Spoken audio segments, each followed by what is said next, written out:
Hello friends, daily MCQs for 78 BPSC के आज के सेशन में आपका स्वागत है। आज यानी 23 अक्टूबर 2024 है और ये हमारी इस सीरीज का थर्ड वीडियो है। डे 3 है आज। अगर बीपीएससी ने जो डेट अनाउंस किया हुआ एग्ज़ाम को लेकर यानी 13 दिसंबर 2024, उसी को अगर हम एग्ज़ाम डेट मान के चलें तो अब हमारे पास 51 डेज लेफ्ट है, 51 दिन, है ना। स्क्रीन पर आप स्कोर कार्ड देख रहे हैं, इसके अकॉर्डिंग आप स्कोर अपना ज़रूर कमेंट कीजिएगा। और ये नेचर ऑफ क्वेश्चंस है। नए लोगों को बता दूं कि हम जो 10 क्वेश्चन सॉल्व करते हैं वो या तो पीवाईक्यू होते हैं बीपीएससी तथा अन्य जो एग्ज़ाम्स हैं ऑफिसर लेवल के उनसे, मोस्टली बीपीएससी के एग्ज़ाम से, और दूसरा जो है पीवाईक्यू पे आधारित एमसीक्यूज भी सॉल्व करते हैं। ठीक है फ्रेंड्स, ये स्क्रीन पर आपको 3 क्वेश्चन दिख रहा है, ध्यान दीजिएगा आप। तीनों के तीनों सवाल जो है वो वर्नाक्युलर प्रेस एक्ट के ऊपर है। देखिए, जो पहला सवाल आपको दिख रहा है, ये फर्स्ट जो है, उसमें पूछा जा रहा है वर्नाक्युलर प्रेस एक्ट को इंट्रोड्यूस किसने किया था, कौन लेके आए थे। ये यूपीपीएससी का एग्जाम का क्वेश्चन है, 2007 में पूछा गया था। दूसरा आपको क्वेश्चन दिख रहा है जो बीपीएससी ने 39th बीपीएससी में पूछा गया था 1994 में, बीपीएससी ने ही पूछा था। ये भी वर्नाक्युलर प्रेस एक्ट पे है। इसमें पूछा है कि इसको रिपील किसने किया था, निरस्त किसने किया था। तो ये था पुराना ट्रेंड, पुराने तरह के क्वेश्चंस जिसमें पूछा जा रहा है एक फैक्ट, सिंगल फैक्ट। या तो पूछा गया इंट्रोड्यूस किसने किया है वर्नाक्युलर प्रेस एक्ट, या तो पूछा जा रहा है कि इसको रिपील, निरस्त किसने किया। यानी एक फैक्ट, एक जानकारी अगर आपको पता है तो आप सॉल्व कर सकते हैं, नहीं पता है तो नहीं सॉल्व कर पाएंगे। पर जो नया ट्रेंड है, जो नए तरह के सवाल पूछे जा रहे हैं बीपीएससी में, वो है स्टेटमेंट बेस्ड, है ना। अब इसमें 2, 3, 4, कई बार इससे भी ज़्यादा स्टेटमेंट्स दे दिए जा रहे हैं। तो स्टेटमेंट बेस्ड क्वेश्चंस में ये होता है कि आपको एक स्टेटमेंट सिर्फ अगर पता हो तो उसके बेसिस पर ही आप सॉल्व करने की स्थिति में मोस्टली नहीं होते हैं, है ना। कभी कभी आप एलिमिनेट करके सॉल्व कर सकते हैं, पर अक्सर जो है आपको एक से अधिक जानकारी, एक से अधिक फैक्ट की जानकारी होनी चाहिए। जैसे यहाँ पर आपको जो सवाल 69th में देखने को मिल रहा है, देखिए नेचर किस तरह से चेंज हो रहा है। यहाँ भी वर्नाकुलर प्रेस एक्ट पे ही सवाल है, पर यहाँ पर कोई एक फैक्ट नहीं पूछा गया है। यहाँ क्या कह रहा है, पहला स्टेटमेंट कि इसको इनेक्ट किसने किया था, थर्ड स्टेटमेंट इसको रिपील किसने किया था। ये दोनों बातें पूछ ली गई हैं जो पहले 2 सवाल बन सकते थे इन दोनों फैक्ट्स को लेकर, है ना। दोनों पीवाईक्यू बेस्ड क्वेश्चंस हैं। तो आपको जो सीरीज जिसमें हम पीवाईक्यू सॉल्व कर रहे हैं, इससे आपको ये फ़ायदा भी दिख रहा होगा कि ये जो सवाल हम आगे एग्जाम्स में देखेंगे वो भी पीछे पूछे गए एग्जाम से ही निकले हुए सवाल होंगे, उन पर आधारित सवाल होंगे, या तो वो सीधे सीधे होंगे या उनसे निकले हुए सवाल, उन पर आधारित सवाल। एक यहाँ पर आपको स्टेटमेंट, जो सेकंड स्टेटमेंट दिख रहा है, उसमें कह रहा है कि वर्नाकुलर प्रेस एक्ट को गैगिंग एक्ट कहा जाता था। फ्रेंड्स, बस आप अपनी अंडरस्टैंडिंग के लिए आप जो है आपको यहाँ पे देखना है, सवाल को सॉल्व आप कर पाए ना कर पाए कोई बात नहीं है, ठीक है। बस आप समझने की कोशिश कीजिए कि मैं जो बता रहा हूँ आपको। तो यहाँ 2 फैक्ट्स तो पीवाईक्यू से हैं कि लॉर्ड लिटन ने उसको इनेक्ट किया था या नहीं, और तीसरा वाला कि लॉर्ड रिपन ने उसको रिपील किया था या नहीं। तो ये 2 फैक्ट्स तो पीवाईक्यू बेस्ड हैं। पीवाईक्यू बेस्ड नहीं, डायरेक्टली पीवाईक्यू है, पीवाईक्यू में पूछा गया है, ठीक है, पहले पूछा गया। पर गैगिंग एक्ट जो है ये पहले पूछा नहीं गया है, लेकिन 69th में ये एक नया फैक्ट ऐड करके क्वेश्चन बनाया गया है ना। इसलिए ये वाला क्वेश्चन डिफिकल्ट हो जाता है, क्योंकि इसमें एक एडिशनल फैक्ट पूछ लिया गया है जो पहले नहीं पूछा गया था। पर अगर आप स्टैंडर्ड बुक्स पढ़ेंगे तो उसमें ये फैक्ट दिया हुआ है, ठीक है। तो अब आप जब इस सीरीज में 10 क्वेश्चन रोज प्रैक्टिस कर रहे हैं, इसमें आपको वो फैक्ट्स, जो मैं नए क्वेश्चन दूंगा आपको, जो पीवाईक्यू बेस्ड क्वेश्चन होंगे, उसमें वो फैक्ट्स भी होंगे जो पहले नहीं पूछे गए हैं पर आगे पूछा जा सकता है, ठीक है। तो वो जो गैप है आपकी तैयारी में, या जो आपने पहले क्वेश्चन सॉल्व किया है और जो पूछा जा सकता है, उस गैप को, उस जो खालीपन है उसको भरने की कोशिश भी इस सीरीज के थ्रू हम करेंगे, ठीक है। ये जो 10 सवाल सॉल्व कर रहे हैं, तो आप बहुत सारे लोग बोल रहे हैं कि बहुत क्वेश्चन की संख्या बढ़ा दीजिए सर, पर बढ़ा देने से सिर्फ ये नहीं होगा। आप थोड़ा ये देखने की कोशिश कीजिए कि क्वेश्चंस की जो नेचर है वो हम कैसे पीवाईक्यू बेस्ड रखने की कोशिश करें, है ना। ये नहीं कि जहाँ तहाँ से कुछ भी सॉल्व करते जाएं, ठीक है। तो थोड़ा सा अपने आप को संयमित रखने की ज़रूरत है, पीवाईक्यू आधारित अपने आप को, अपनी तैयारी को दिशा देने की ज़रूरत है, ठीक है। देखिए, अब वर्नाकुलर प्रेस एक्ट पे वो 3 सवाल पूछे गए हैं जो आपने अभी देखा। ये जो क्वेश्चन है पहला क्वेश्चन हमारा इस वीडियो का, आज की ऐसा वीडियो का। तो इसमें भी आपको वर्नाकुलर प्रेस एक्ट से ही संबंधित सवाल देखने को मिल रहा है। ठीक है, ये पीवाईक्यू में नहीं पूछा गया है, पीवाईक्यू बेस्ड क्वेश्चन है। ठीक है, देखिए क्वेश्चन है, under vernacular press act proceedings were instituted against which of the following newspaper. Vernacular press अधिनियम के तहत निम्नलिखित में से किस समाचार पत्र के खिलाफ कार्यवाही शुरू की गई थी? स्टेटमेंट 1 है सोम प्रकाश, स्टेटमेंट 2 है अमृत बाजार पत्रिका। और ऑप्शंस हैं, ऑप्शन ए ओनली 1 केवल एक, option B only 2, option C both 1 and 2, या ऑप्शन डी नाइदर 1 nor 2। तो इसका आंसर क्या होगा? इसका आंसर होगा ऑप्शन ए ओनली 1।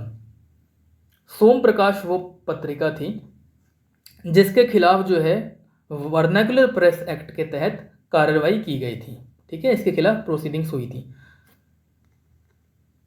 अगर आपने 69th प्रीलिम्स का जो मॉडर्न हिस्ट्री वाला वीडियो है पीवाईक्यू का, हमारे चैनल पर आपको सब्जेक्ट वाइज और एग्जाम वाइज जो है पीवाईक्यू की प्लेलिस्ट मिल जाएगी। आप वहाँ से जाके जो भी सब्जेक्ट आप पढ़ रहे हो जरूर उसको प्रैक्टिस कीजिएगा। तो जो 69th वाला वीडियो है उसमें मैंने ये डिस्कस किया था, उसमें मैंने बताया भी था वर्नाकुलर प्रेस एक्ट वाले क्वेश्चन को डील करते हुए एडिशनल फैक्ट्स भी बताए थे आपको कि कौन सी पत्रिकाएं ऐसी थी जिनके खिलाफ जो है इस एक्ट के तहत जो है कार्रवाई की गई थी, क्योंकि वो एक फैक्ट बच जाता है जो कि पूछा जा सकता है भविष्य में। ठीक है, और वो फैक्ट हर बुक में है भी नहीं, इसलिए भी। देखिए ये जो एक्ट था वीपीए वर्नाकुलर प्रेस एक्ट, इसके तहत जो अन्य पत्रिकाओं पर कार्रवाई हुई थी सोम प्रकाश के अलावा, वो है उनकी लिस्ट आप देख रहे हैं स्क्रीन पर, भारत मेहर, डेक्का प्रकाश और समाचार। आप चाहे तो नोट कर सकते हैं इसको। ठीक है, देखिए अमृत बाजार पत्रिका जो दूसरा स्टेटमेंट है, दूसरे नंबर पे आप देख रहे हैं, वो उसके खिलाफ कार्रवाई नहीं की गई थी।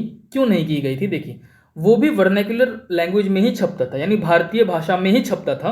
लेकिन जैसे ही ये एक्ट आया ना, ये एक्ट आने के टाइम पर ही ये पत्रिका जो है वो इंग्लिश में छपना शुरू हो गई। अब ये जो एक्ट था वो सिर्फ वर्नाकुलर लैंग्वेज पर लागू होता था, सिर्फ भारतीय भाषाओं की पत्रिकाओं पर लागू होता था, इंग्लिश लैंग्वेज वाले न्यूज़पेपर्स पे होता नहीं था। तो इसलिए अमृत बाजार पत्रिका जो पहले बंगाली में छपती थी उसने अपने आप को कन्वर्ट कर लिया इंग्लिश में। ठीक है, तो इंग्लिश में छपने लगा, इसलिए उसके ऊपर कार्रवाई नहीं हुई। वैसे वो भी अंग्रेजों के खिलाफ ही लिखते थे अमृत बाजार पत्रिका वाले। ठीक है, पर उनकी कार्रवाई से बचने के लिए उन्होंने लैंग्वेज ही चेंज कर दिया। यहाँ एक जो मैगजीन आप देख रहे हैं सोम प्रकाश, इसके बारे में थोड़ी सी कंट्रोवर्सी है कि इसकी शुरुआत किन्होंने की थी। कहीं पे आपको ईश्वर चंद्र विद्यासागर मिलेगा, कहीं पे आपको द्वारकानाथ विद्याभूषण मिलेगा। ठीक है, पीवाईक्यू में भी है, कुछ पीसीएस वगैरह में या अन्य एग्जाम्स में पूछा गया है। मैं आपको यहाँ पर क्लियर कर दूँ इसको। ये जो फैक्ट बता रहा हूँ मैं आपको, ये गवर्नमेंट का फैक्ट है। ठीक है, अमृत महोत्सव के वेबसाइट से लिया गया फैक्ट है। देखिए ये जो सोम प्रकाश पत्रिका थी, इसकी शुरुआत की थी द्वारकानाथ विद्याभूषण ने 1858 में, 1858 में। लेकिन ये जो शुरुआत हुई थी ये वो ईश्वर चंद्र विद्यासागर से इंस्पायर होके कर रहे थे। ठीक है, initiated by Dwarkanath Vidyabhushan but inspired by Ishwar Chandra Vidyasagar. ये फैक्ट आपको याद रखना है। ठीक है, चलिए अब सेकंड क्वेश्चन देखते हैं। ये भी हिस्ट्री का ही क्वेश्चन है, 2 सवाल हिस्ट्री के हम देखते ही हैं। तो ये दूसरा सवाल है, which Gupta ruler assumed the throne after killing his elder brother. History का वेटेज ज़्यादा होता है इसलिए हम 10 में से 2 सवाल देखने की कोशिश करते हैं हिस्ट्री से। इसमें एक मॉडर्न का होता है और एक सवाल जो हो या तो एंशिएंट या मिडेवल का होता है। तो ये वाला सवाल हम देख रहे हैं, गुप्ता रूलर के ऊपर है। किस गुप्त शासक ने अपने बड़े भाई की हत्या कर सत्ता प्राप्त की थी? ये 67th री एग्जाम में पूछा गया था। देखिए ऑप्शन क्या है, option A Shrigupta, option B Samudragupta, option C Chandragupta second और ऑप्शन डी स्कंदगुप्त। क्या होगा इसका आंसर? पॉज करके आप आंसर देने की कोशिश कीजिए। ठीक है, तो इसका आंसर होगा option C Chandragupta second. Chandragupta द्वितीय ने अपने भाई की हत्या कर सत्ता प्राप्त की। पूरा फैक्ट क्या है देखिए, देवी चंद्रगुप्तम एक नाटक था, ठीक है। देवी चंद्रगुप्तम नाम से एक नाटक हुआ जिसको विशाख दत्त ने लिखा हुआ है। विशाख दत्त का नाम आप जानते होंगे कि इन्होंने मुद्रा राक्षस लिखा था। यूपीएससी में भी पूछा गया है, अदर एग्जाम्स में भी कई बार पूछा जा चुका है ये, ठीक है। विशाख दत्त ने मुद्रा राक्षस लिखा था। लेकिन देवी चंद्रगुप्तम नाम का नाटक भी विशाख दत्त ने ही लिखा था, ठीक है। विशाख देव करके नाम आता है पर लोग उसको विशाख दत्त ही मानते हैं कि उन्होंने ही देवी चंद्रगुप्तम लिखा था। अब इस नाटक के आधार पर यह माना जाता है, इसी नाटक में वर्णन है, इस चीज का मेंशन किया हुआ है कि एक राजा हुआ रामगुप्त, ठीक है। चंद्रगुप्त का भाई था ये रामगुप्त, चंद्रगुप्त सेकंड का भाई। चंद्रगुप्त हम जानते हैं कि वो समुद्रगुप्त के बेटे थे, समुद्रगुप्त और दत्ता देवी, समुद्रगुप्त और दत्ता देवी के बेटे थे चंद्रगुप्त द्वितीय। रामगुप्त उनके भाई थे और रामगुप्त राजा हुआ करते थे चंद्रगुप्त सेकंड से पहले, ठीक है। लेकिन रामगुप्त ने जो है अपनी वाइफ ध्रुव देवी को सरेंडर कर दिया था, या सरेंडर करने का डिसीजन लिया था किनके सामने, शक एनिमी, शकों से जब उनकी हार हो रही थी रामगुप्त की, तो उन्होंने ये डिसाइड किया कि वो अपनी रानी ध्रुव देवी को सरेंडर कर देंगे शकों के आगे, ठीक है। पर चंद्रगुप्त सेकंड ने उनकी रक्षा की, ठीक है। भेष बदल के जाके शकों की सेना में जाकर उन्होंने उनकी हत्या भी की, और बाद में इन्होंने रामगुप्त को भी हटाया और इनकी हत्या करके स्वयं राजा बने, ठीक है। ये स्टोरी आपको देवी चंद्रगुप्तम नाटक में मिलेगा, विशाख दत्त के द्वारा लिखा हुआ। तो आपको ये भी याद रखना है, देवी चंद्रगुप्तम किनकी रचना है, विशाख दत्त की, ठीक है। ये पूरी स्टोरी वहीं से मिलती है, ये अपने भाई को मारने वाली कहानी जो है। और भी एक आध सोर्स में, पर ये सबसे इंपॉर्टेंट सोर्स है। थर्ड क्वेश्चन, ये 68th बीपीएससी में पूछा गया था, ज्योग्राफी का क्वेश्चन है। Which of the following statement is true about troposphere? क्षोभ मंडल के बारे में निम्नलिखित में से कौन सा कथन सत्य है? Option A, it is the top most layer of the atmosphere, यानी ये वायुमंडल का सबसे ऊपरी परत है। Option B, the temperature at this layer increases with the height, इस परत का तापमान ऊंचाई के साथ बढ़ता है, जैसे जैसे ऊपर जाते हैं ट्रोपोस्फेयर में टेम्परेचर बढ़ता है, ऐसा ये स्टेटमेंट कह रहा है। Option C, its average height is 13 kilometre, इसकी औसत ऊंचाई 13 किलोमीटर है। और option D, more than one of the above, उपर्युक्त में से एक से अधिक। 68वीं बीपीएससी में पूछा गया था ये सवाल, क्या होगा आंसर? आंसर है it's average height is 13 kilometre. ये स्टेटमेंट सही है, बाकी ए और बी जो स्टेटमेंट है वो गलत है। कैसे, देखिए। जो पहला स्टेटमेंट कह रहा है it is the top most layer of the atmosphere, तो टॉप मोस्ट नहीं है, बॉटम मोस्ट है, सबसे नीचे का लेयर है। आप राइट साइड स्क्रीन में आप देख सकते हैं, आपको एक ग्राफ दिख रहा होगा, फोटो दिख रहा है ना। क्लास 11th की बुक है fundamentals of human physical geography, उसमें दिया हुआ है, ठीक है। फिजिकल ज्योग्राफी वाली जो बुक है क्लास 11th की, देखिए आप उसमें, यहाँ पर ट्रोपोस्फेयर बना हुआ है सबसे नीचे, और सबसे ऊपर है एक्सोस्फेयर। तो टॉप मोस्ट लेयर एक्सोस्फेयर है, ना कि ट्रोपोस्फेयर, ठीक। इसके बाद क्या कह रहा है, the temperature at this layer increases with the height, बिल्कुल गलत। इंक्रीज नहीं होता है, डिक्रीज होता है। जैसे जैसे आप ऊपर की तरफ, ऊंचाई की तरफ बढ़ते हैं ट्रोपोस्फेयर में, तो टेम्परेचर क्या हो रहा है, घट रहा होता है, ठीक है ना। जमीन से जैसे जैसे आप ऊपर जाएंगे, ट्रोपोस्फेयर के अंदर की बात कर रहे हैं, यानी कि बाहर भी, ट्रोपोस्फेयर के अंदर जैसे जैसे ऊपर जाते हैं आप, तो वैसे वैसे ये जो टेम्परेचर है वो इंक्रीज नहीं होता है, डिक्रीज होता है, ठीक है। इस ग्राफ से भी आप समझने की कोशिश कीजिएगा, इस ग्राफ में भी दिखाया गया है टेम्परेचर कैसे घट रहा है, ठीक है, ट्रोपोस्फेयर में। बाद में उसके बाद फिर वो बढ़ने लगता है, पर यहां पे घट रहा है।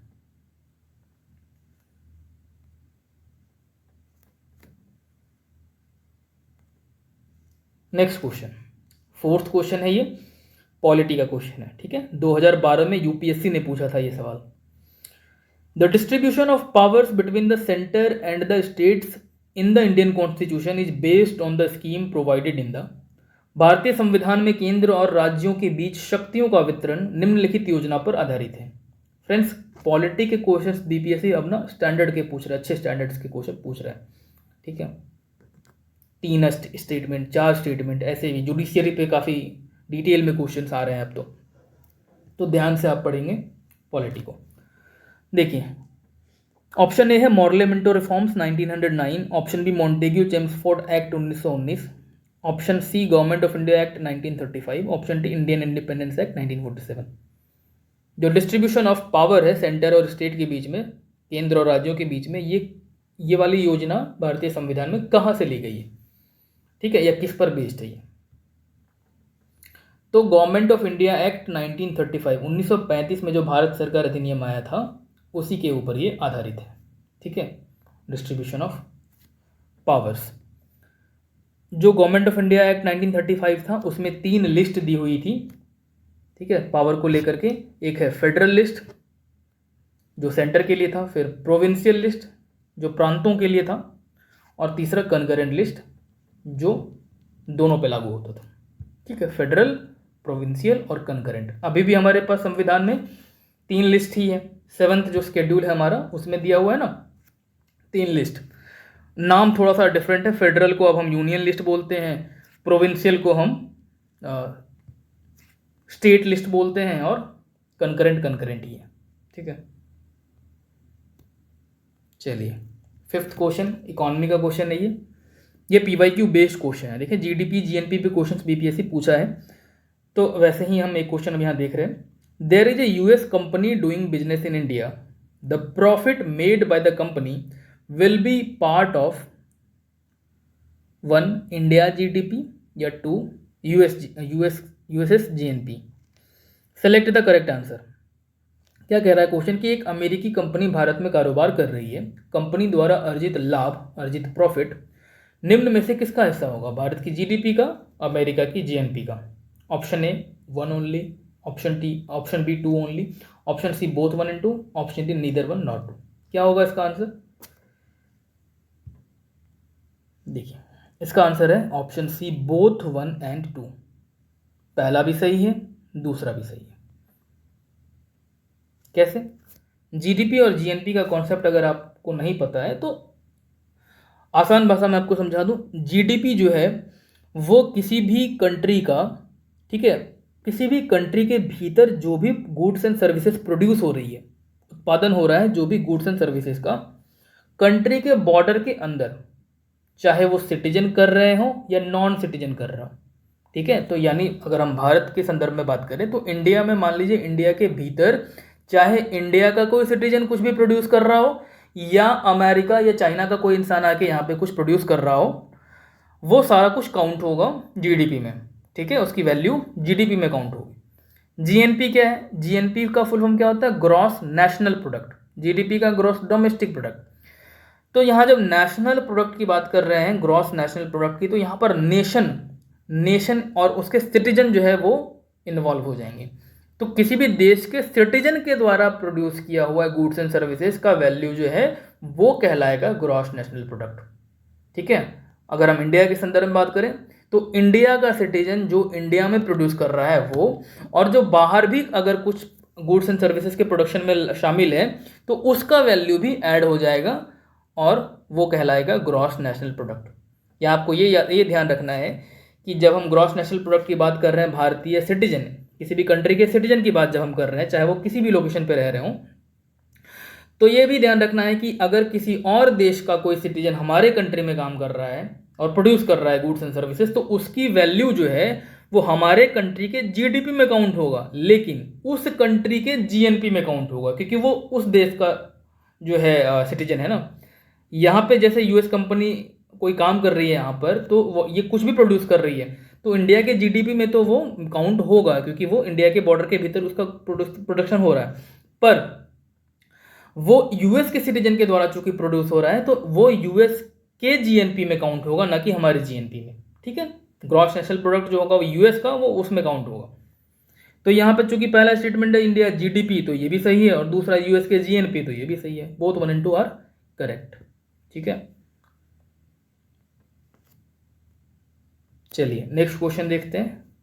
इकोनॉमी में आप इकोनॉमिक सर्वे वगैरह पढ़ ही रहे होंगे, पर इकोनॉमी के कुछ बेसिक कॉन्सेप्चुअल क्वेश्चंस जो हैं वो भी पूछे जा रहे हैं, तो आप थोड़ा सा कॉन्सेप्ट भी, GDP क्या है, GNP क्या है, ये सब थोड़ा उसको देख लीजिएगा। देखिए क्वेश्चन नंबर 6, ये साइंस का सवाल है, 69th प्रीलिम्स में पूछा गया था, और ये काफ़ी फेवरेट सा क्वेश्चन है BPSC का, मिरर। ठीक है। दर्पण, अवतल दर्पण, उत्तल दर्पण, कॉनकेव मिरर, कॉन्वेक्स मिरर पे सवाल कई बार पूछा गया है। The image formed by concave mirror is real, inverted and of the same size as that of the object. ये एक और नया तरीका है पूछने का कि क्वेश्चन में ही फैक्ट्स आपको मिल जाते हैं कई सारे और उसके बाद सवाल पूछा जाता है, ठीक है। ऐसा यूपीएससी में तो होता ही है कि आपको क्वेश्चन में ही कुछ फैक्ट्स मिलेंगे। जैसे यहाँ पे कॉनकेव मिरर के बारे में बताया गया कि वो रियल, इन्वर्टेड और सेम साइज का ऑब्जेक्ट जो है, सॉरी इमेज जो है वो बनाता है, लेकिन the position of the object should be, वो पोजिशन कहाँ पे है, ठीक है। इसने क्या बताया कि इमेज कैसा फॉर्म हुआ है कॉनकेव मिरर में, रियल हुआ है, इन्वर्टेड हुआ है और सेम साइज का हुआ है। तो पोजीशन ऑफ द ऑब्जेक्ट कहाँ है, यानी किस पोजीशन पर आप किसी ऑब्जेक्ट को रखेंगे तो इस तरह का ये जो नेचर दिया गया है, इस नेचर का इमेज फॉर्म होगा, ठीक है। पोजीशन ऑफ द ऑब्जेक्ट पूछ रहा है। अवतल दर्पण द्वारा बनाया गया प्रतिबिंब वास्तविक, उल्टा और वस्तु के आकार के बराबर होता है। वस्तु की स्थिति कैसी होनी चाहिए इसके लिए? Option A at the focus, option B at the centre of curvature यानी वक्रता के केंद्र पर, ऑप्शन ए क्या था, फोकस पर, option C between the focus and centre of curvature, focus और वक्रता केंद्र के बीच, option D beyond the centre of curvature. Friends, जो लोग हार्डकोर इंग्लिश मीडियम के होंगे उनको थोड़ा सा ये इशू लग रहा होगा कि हिंदी में जो क्वेश्चन है बहुत ज़्यादा वो अटपटा सा लग रहा है कि साइंस के क्वेश्चन, और क्योंकि साइंस में कुछ टर्म्स होते हैं जो कि हार्डकोर वो अलग ही होता है, बिल्कुल डिफरेंट होता है हिंदी में और इंग्लिश में। ज्योग्राफी के सवाल भी ऐसे होते हैं कई, तो जो टेक्निकल वर्ड्स है उसको देख करके आप थोड़ा सा ये मत सोचिएगा कि ये क्यों डाला गया है, क्योंकि बहुत सारे साथी जो है वो हिंदी मीडियम के भी होंगे तो उनको भी हमें साथ लेके चलना है, ठीक है। चलिए, इसका आंसर हो जाएगा option B at the centre of curvature. कहाँ पे बनेगा, कहाँ पे ऑब्जेक्ट होगा? वक्रता के केंद्र पर, सेंटर ऑफ कर्वेचर पे, ठीक है। Concave mirror, convex mirror, concave lens, convex lens, ये सब आप अच्छे से क्लियर कर लीजिए, ठीक है। फिजिक्स में लाइट वाला चैप्टर पढ़िएगा ठीक से और वहाँ पर आप इन कॉन्सेप्ट को क्लियर कर लीजिए, ठीक है। याद रख सकते हैं आप, पर याद रखना थोड़ा सा मुश्किल होता है, कई बार भूल जाते हैं। जैसे आप ये टेबल देखिए, इसमें कॉनकेव मिरर के बारे में बताया गया है ना।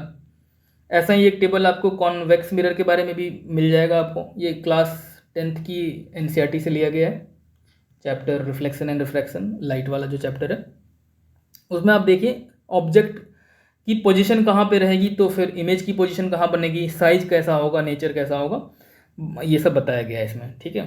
तो हमारे क्वेश्चन में क्या था, at centre of curvature position of image भी वहीं बनता है सेंटर ऑफ कर्वेचर पे, सेम साइज का, रियल एंड इन्वर्टेड, ठीक है। जो भी इमेज रियल बनेगी वो इन्वर्टेड तो बनेगी, है ना।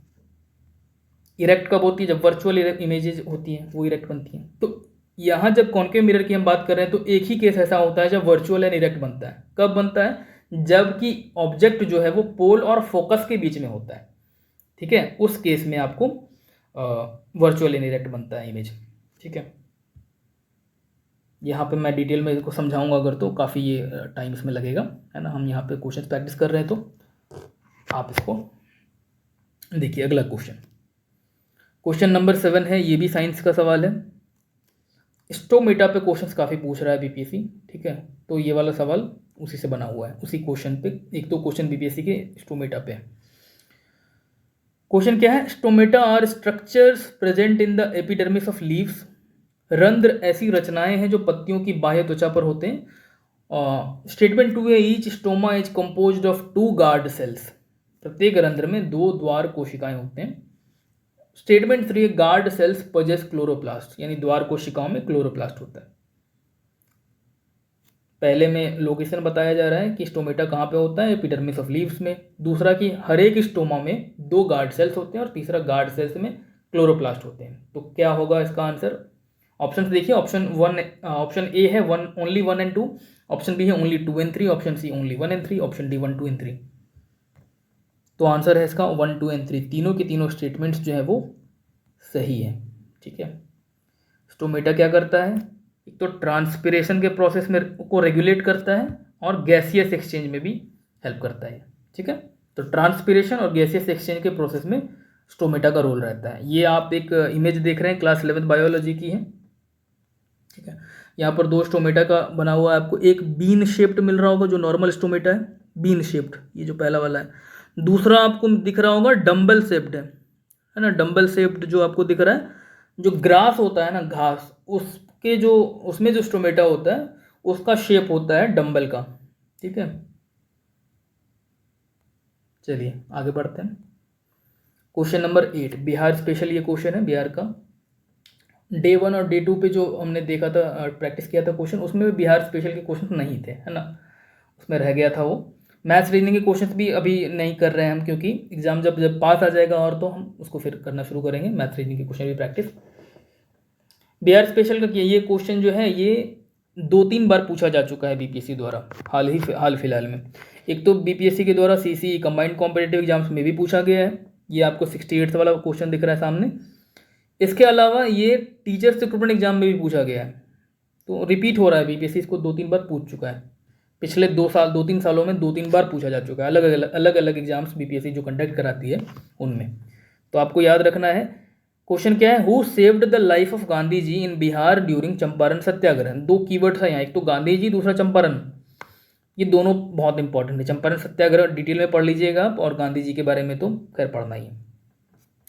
चंपारण सत्याग्रह के दौरान बिहार में गांधी जी की जान किसने बचाई? Option A Batak Miyan, option B Hamid Ansari, option C Ravindra Pathak, या option D none of the above. तो क्या होगा इसका आंसर?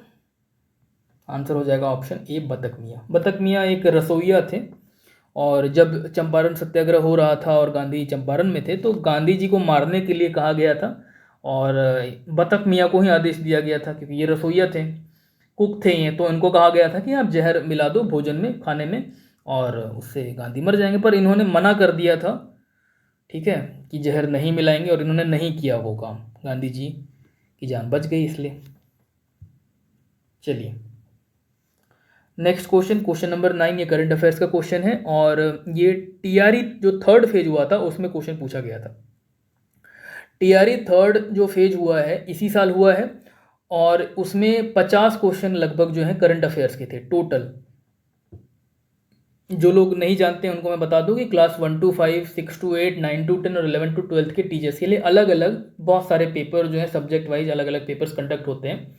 उन सारे क्वेश्चंस में, सारे शिफ्ट जितने भी शिफ्ट हुए थे, ठीक है, उन सारे क्वेश्चंस में से करंट अफेयर्स के क्वेश्चंस निकालकर जो है 2 वीडियो बनाया गया है, पार्ट ए, पार्ट 1 और पार्ट 2। आप वो चैनल पे अभी जाएंगे तो वहाँ पे आपको दिख जाएगा, या तो आप वीडियोज की लिस्ट में देख सकते हैं, या फिर जो प्लेलिस्ट भी बना हुआ है current affairs question in recent BPSC exam, ऐसा एक प्लेलिस्ट बना हुआ है, उसमें आप जाएंगे तो आपको मिल जाएगा दोनों वीडियो, ठीक है। इसके अलावा ब्लॉक हॉर्टिकल्चर ऑफिसर वाले वीडियो को भी आप जरूर देखिएगा उसमें, क्योंकि वो सबसे करंट एग्जाम जो है, सबसे लेटेस्ट एग्जाम है वो, ठीक है, अगस्त में ही हुआ था अभी, उसके करंट अफेयर्स क्वेश्चन को जरूर देखिएगा। यहाँ क्या पूछ रहा है, where is the UN climate change conference 2024 scheduled to be held in November 2024। नवंबर 2024 में संयुक्त राष्ट्र जलवायु परिवर्तन सम्मेलन 2024 कहाँ आयोजित होने वाला है? देखिए ये एग्जाम हुआ था जुलाई में, और पूछ रहा है नवंबर 2024 के बारे में, जो अभी आया भी नहीं है ना। तो ये हमारे नेक्स्ट एग्जाम के लिए भी इम्पॉर्टेंट है। इसका आंसर क्या हो जाएगा? आंसर होगा इसका ऑप्शन ए बाकू अजरबैजान, ठीक है। चलिए 10th क्वेश्चन, ये लास्ट क्वेश्चन है हमारा ये, which country in the world became the first to enshrine right to abortion in its constitution. ये भी टीआरई थर्ड फेज का ही है क्वेश्चन। विश्व का कौन सा देश अपने संविधान में गर्भपात का अधिकार सुनिश्चित करने वाला पहला देश बना? यहाँ आप देख सकते हैं विच country in the world became the first. इस तरह के कई क्वेश्चंस बीपीएससी पूछ रहा है आजकल। पहला, first in the world, first in India, इस तरह के क्वेश्चन जब भी आपको मिले, फैक्ट जब भी मिले आपको, तो आप उसको ध्यान से पढ़िएगा, उसको याद कीजिएगा। इसका क्या आंसर हो जाएगा? इसका आंसर होगा ऑप्शन ए फ्रांस, ठीक है। तो ये 10 क्वेश्चंस थे जो हमने प्रैक्टिस किया आज, ठीक है। आप अपना जो स्कोर होगा, आपका स्कोर में आपको करेक्ट आंसर जितने आपने किए वही बताना है, ठीक है। नेगेटिव मार्किंग को आप इग्नोर कीजिएगा अभी, तो स्कोर जो है आपको सिर्फ जो करेक्ट आंसर है वो बताइएगा, ठीक है। और साथ में आप चाहें तो जो आपकी गलतियां हुई हैं वो भी आप बता सकते हैं।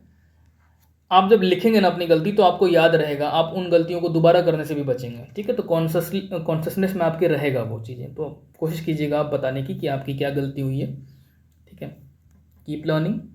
All the best. धन्यवाद।